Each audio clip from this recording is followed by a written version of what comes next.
Hi, everybody. Welcome to the Wednesday, April 1st class of American Legislative Process, and I hope that you are all doing well.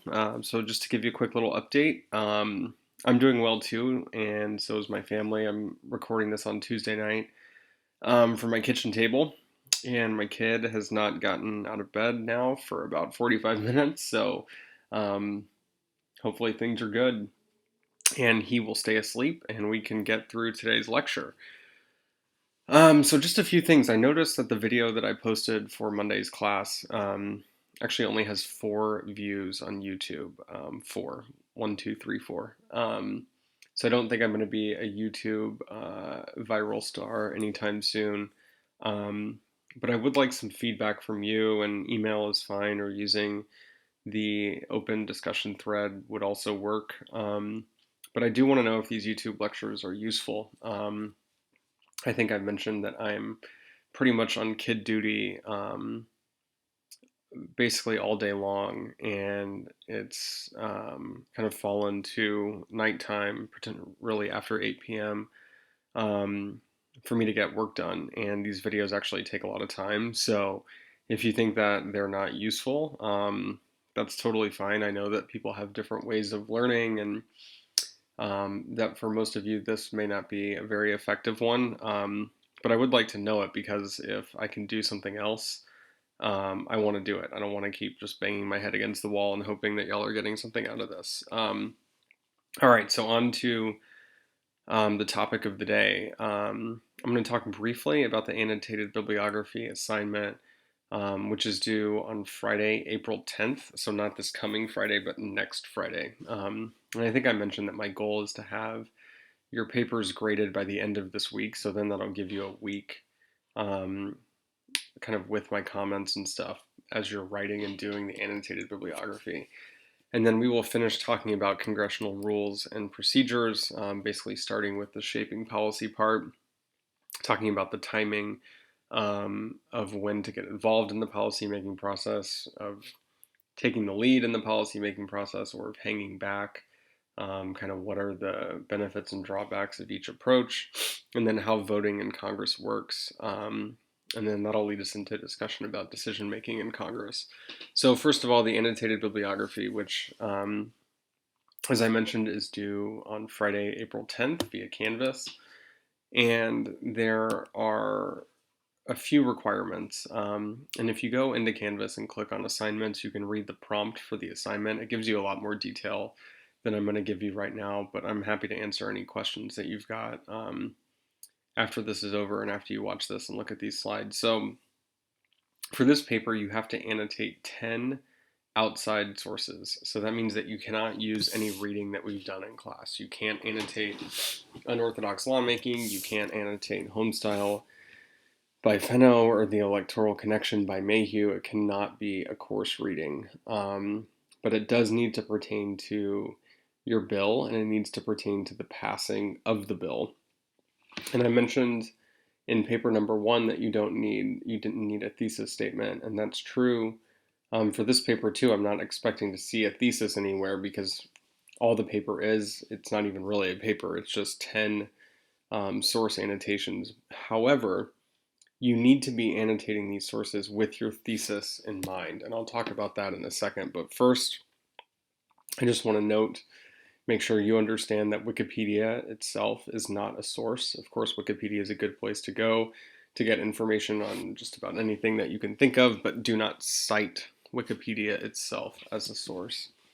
For each source, and again, the format of this is found in the prompt on Canvas, so I'm not going to spend any time talking about it now, but I do want to talk about the 3 components that each annotation has to include. And they are a summary of the source. So, what are its arguments? What is its point of view? Who is it trying to talk to?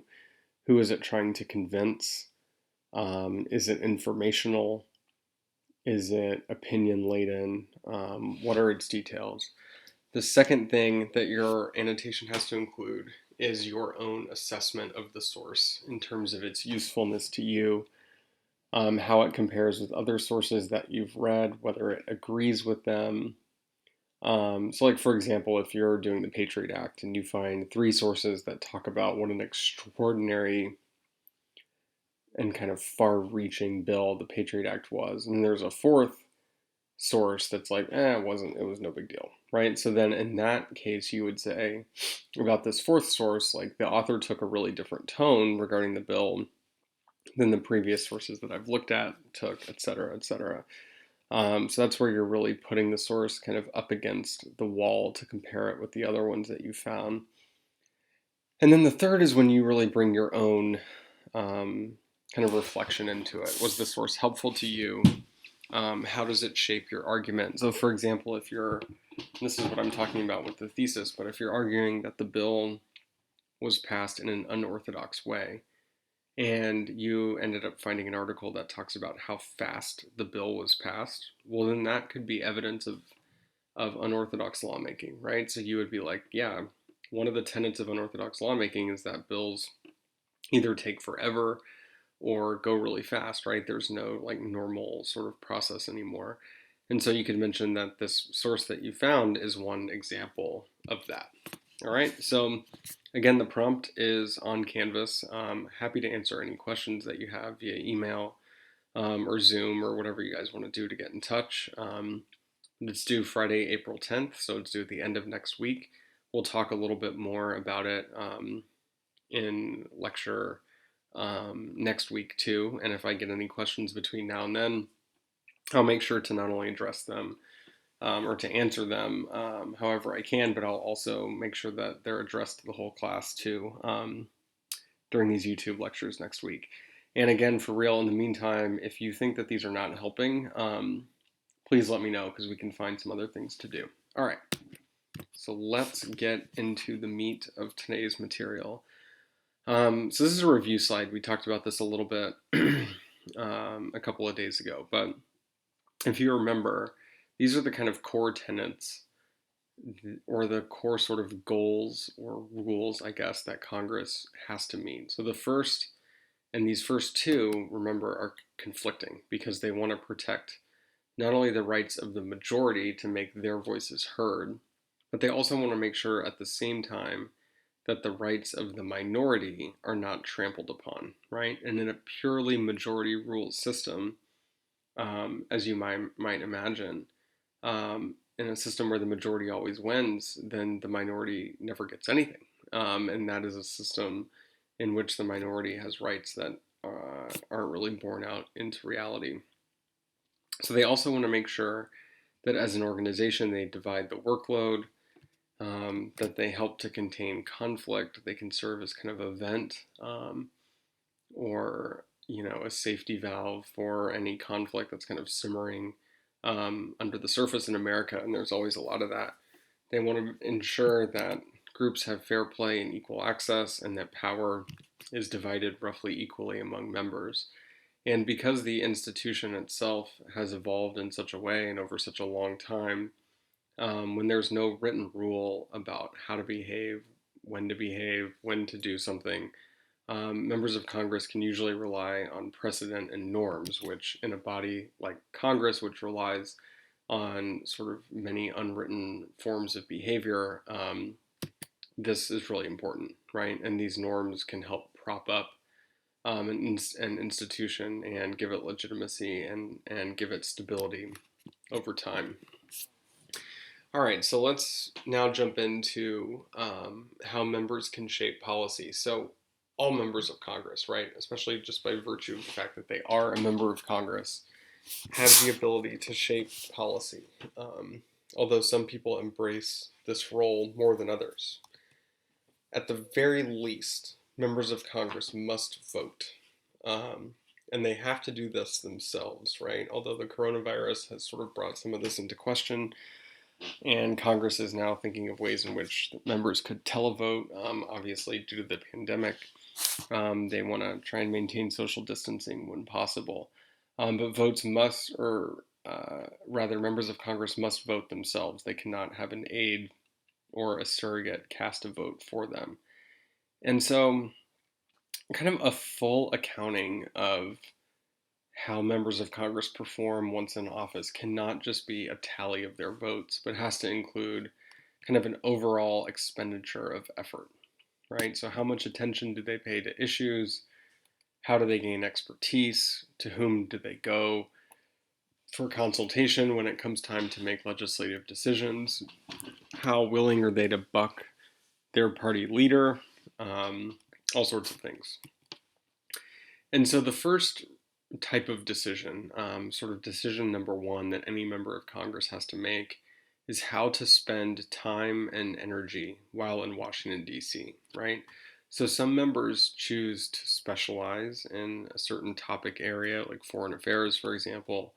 Um, and these people often tend to be policy entrepreneurs, which are members of Congress who tend to stimulate action, right? So they're not reactive, but they're proactive. And they're not simply responding to external events, they're actually creating events.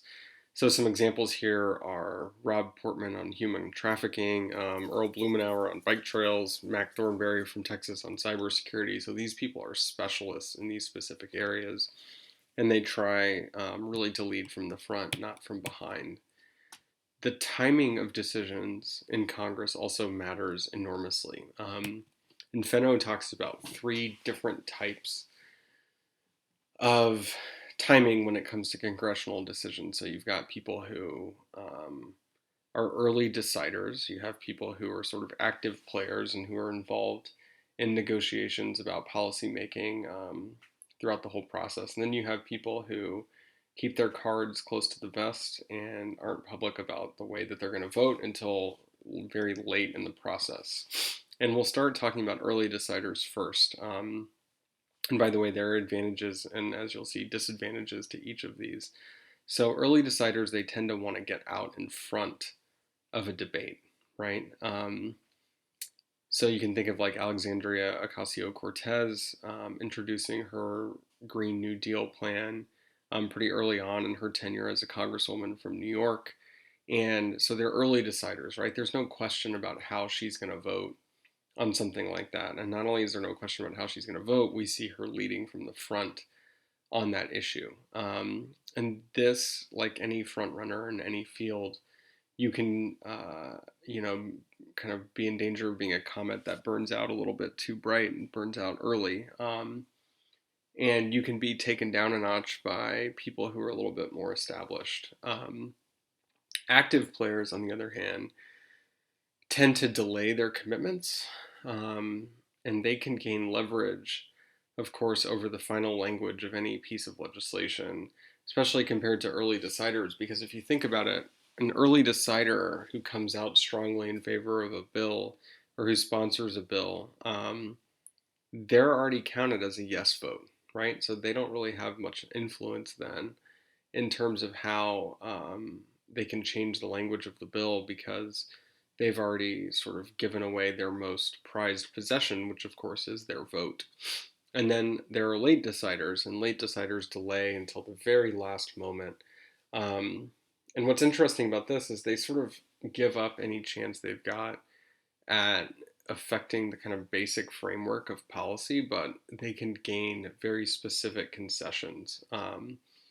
And if we had watched, I've sometimes assigned this video about the creation of passage of Obamacare. It's called Obama's Deal.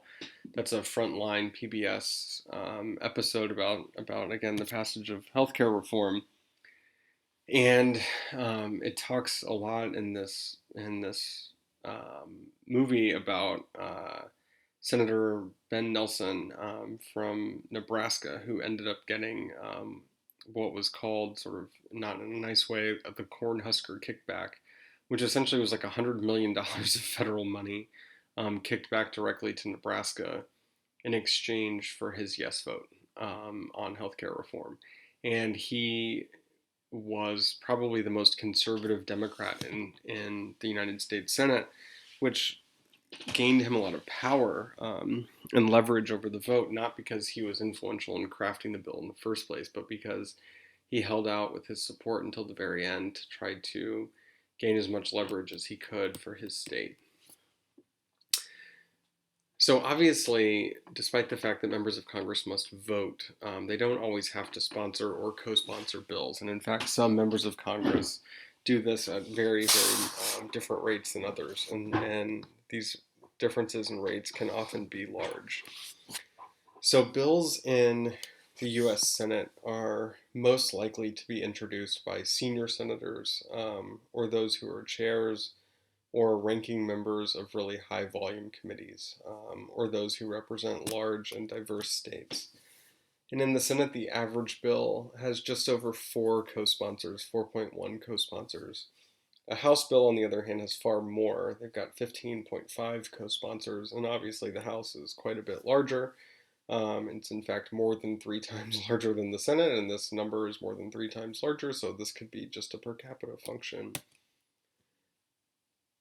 And I do want to spend a minute now talking about voting. We haven't talked a ton about actual voting in here in this class yet this semester, even though that is, of course, a really key component into how a bill becomes a law. But voters are, or not votes, but not voters, but votes are the most visible choices that a lawmaker makes. And voting records, so yay or nay votes on what we call roll call votes, can provide a great deal of information to the public, and not only the public, but to us as political scientists about policy and political commitments. And members know this. Members of Congress know this. They know that at the end of the day, um, their vote on a specific bill is permanent and it is without nuance, right? So you can't vote yes, but you can't vote no, but I wish I could, right? So yes is yes and no is no. And outside groups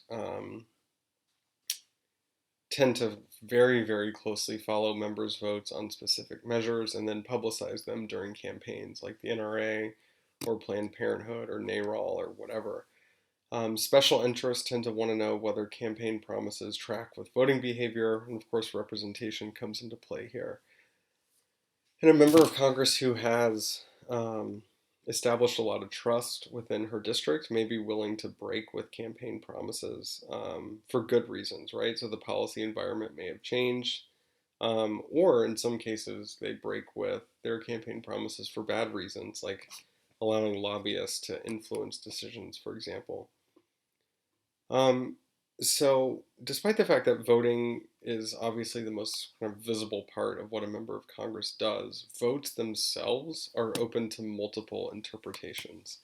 So, for example, a member of Congress could vote against a bill that is actually preferable to the status quo, right? So, if nothing is done or if this bill is passed, it may be that the member actually prefers the bill, right?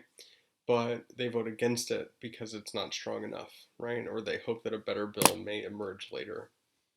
Not bringing a bill to a vote to keep the issue alive, right? So if you don't think you have the votes yet, you may vote against discharging it out of committee onto the floor, not because you think it's a bad bill, but because you don't think you have the votes to win yet.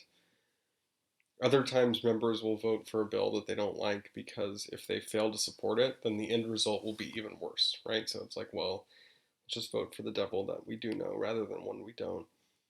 Votes can also be strategically delayed. The book talked about an interesting example of the anti flag burning amendment on this count. And before it was clear that the amendment on the flag burning would fail, actually only 28% of Democrats supported it. And once failure became clear, 73% of Democrats supported it. And you can kind of think of a similar analog to Susan Collins' votes in the Senate on calling more witnesses during the Trump impeachment trial. It was pretty clear that he was going to be acquitted in the Senate, and so Susan Collins then was given a little bit of leeway by Mitch McConnell, the majority leader in the Senate, in order to vote um, to see more witnesses, even though that was unfriendly to Trump, right? So this allowed her to kind of save some face. You could also have a cynical reading of Mitt Romney's vote to impeach the president in the Senate, vote to find him guilty, um, that he may not have cast that vote if it had been the deciding vote to actually remove Trump from office.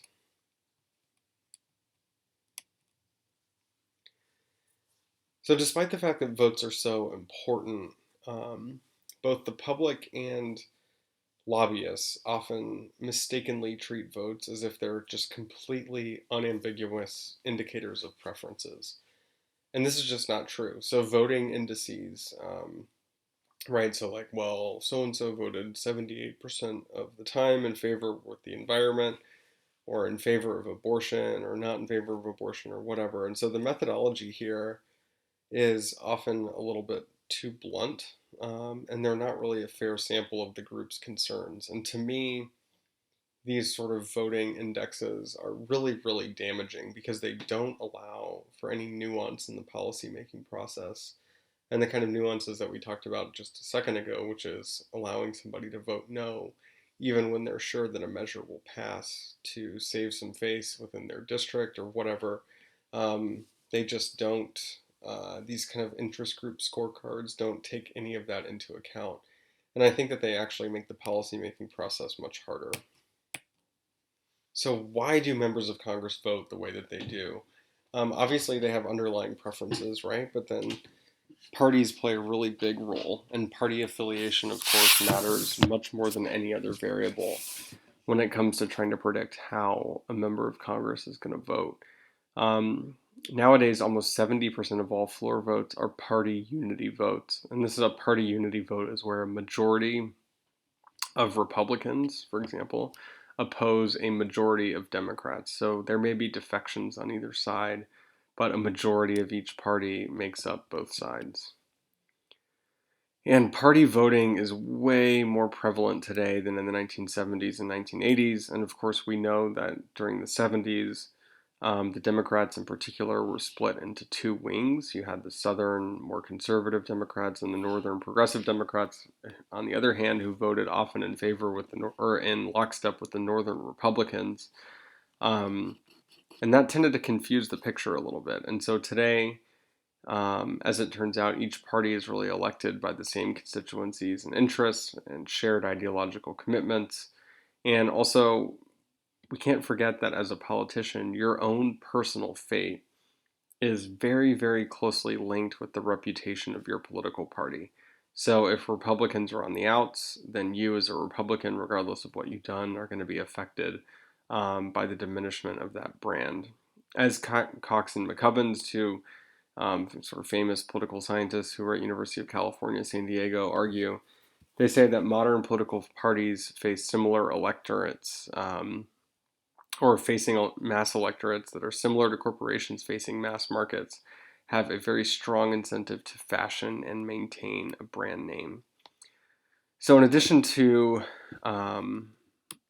parties, ideology is also a strong determinant of voting. And ideological views are, of course, strongly held by members of Congress about the proper role and proper purpose of government. And Republicans have found that governing through cleavages is really, really difficult. So, for example, the Freedom Caucus kind of falling apart over the Obamacare repeal votes. Democrats tend to be more cohesive, although not always. The party has split on economic issues more recently. So you've got Joe Biden on the one hand, who's an advocate of free trade, and Bernie Sanders, who argues for a more protectionist approach, as well as social issues. Although you see almost every single Democrat now is a pro-choice Democrat, and the pro-life Democrats have kind of fallen out of favor with the party. We've talked about this before, but the parties are so much less ideologically diverse today than in past decades. The conservative coalition that was comprised not only of Republicans but also Southern Democrats has really all but disappeared. And at the same time, the Republican Party has actually moved. If you look at their sort of average votes, we'll talk a little bit about this more, and I think we've already talked about it, but there's this method called the DW nominate score to kind of place every roll call vote on an ideological spectrum. And as it turns out, the median vote within the Republicans in Congress has moved further to the right than the median vote for the Democrats has moved further to the left. So the proportion of political moderates in Congress in the 1960s and 70s who were in that sort of middle range of DW nominate scores was 30%, and today it's down to 10%. And the moderate is an increasingly rare species in Congress today. Two other determinants of voting are, of course, constituencies, right? The people who voted you into office in the first place, as well as whoever is the president at the time. So constituencies tend to affect votes a lot, but in a couple of ways in particular. So, of course, people elect members of Congress whose views kind of mirror their own. And obviously, it's like politically important, right, to listen to your constituents. If you don't listen to your constituents, you lose. Um, and constituency influence then tends to kind of continually and continuously reinforce party unity. MCs, members of Congress, also worry about a sleeping giant that they never really know when, where, and how they will awake, and that is the inattentive public. And as political scientist Douglas Arnold says, latent or unfocused opinions can very quickly be transformed into intense and very real opinions with enormous political repercussions. And inattentiveness and lack of information today should not be confused with indifference tomorrow. Not only that, but party control of Congress is super intertwined and contingent upon presidential legislative success rate. And so presidents tend to lose congressional support actually as their administrations age. This is kind of the honeymoon effect. That honeymoon wears off after a while. The Trump administration's actually been kind of an interesting example of this because I'm not sure they've ever had much legislative effectiveness at all, except for, of course, the Trump tax cut. And that's actually the end of today's lecture. Kind of worked through a lot of things there, so we'll spend a little bit of time reviewing on Monday. We'll also talk some more about the annotated bibliography assignment on Monday too. But in the meantime, I hope that all of you are staying safe. I hope that you're practicing social distancing and you're being healthy. And you're hopefully trying to make some lemonade out of these lemons that we've all been given. And I know for me, being able to spend much more time with my family and less time in my car has been really great, and I've been enjoying it, and thankfully we're all healthy and happy at the moment, and I hope that today finds you in the same boat.